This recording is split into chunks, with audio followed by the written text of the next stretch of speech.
Hello friends good morning कौन 1 month 10 kg weight loss करबा possible. तो आज मॉर्निंग रे जते बेले मोर वेट चेक कले मो वेट आस्तला पाखा पाखी 75 kg। Oh my God.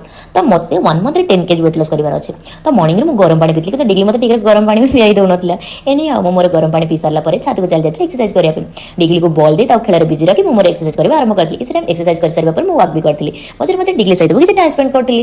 तापर मोर वॉक सारला परे मते बहुत टाइट फील होतला। तो मो ब्लैक टी पितली जा मते फुल एनर्जेटिक फील कराइला। और तापर ब्रेकफास्ट खाइतली सलाड।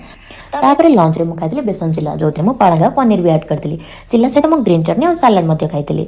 लंच कर साला पर मु पुणी चल जाइली छात पर को वॉक करिया बेल छात पर बहुत खरा होतला। सेतले मु सूर्यदेव को ठाकुर टी कम करा कराओ बहुत गरम लाउची ले कोन करबा खरा ले कि गरम ले मते तो वॉक करिवार अछि। तो सेतले मु 15 मिनिट खंडे वॉक भी करतली। तापर इवनिंग टाइम रे मु बाहर पड़तली इवनिंग वॉक पई। तो इवनिंग वॉक पई मु गां बाहर चल जाइतली। इवनिंग टाइम रो सनसेट नेचुरल दृश्य को उपभोग करी मु मोर 30 मिनिट वॉक कंप्लीट करबा सहित आज रो 7000 स्टेप रो टास्क मध्ये कंप्लीट करि सारितली। तापर डिनर रे मु खाइतली गोटे रोटी सहित पळंगा मटर सब्जी।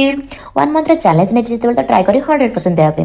तो आज रे हार्ड वर्क रो इफेक्ट कम पड़ला कने तो काल रे ब्लॉग रे जाना पड़े। आज रे ब्लॉग को 8 फिनिश करछि रहउछि गुड नाइट।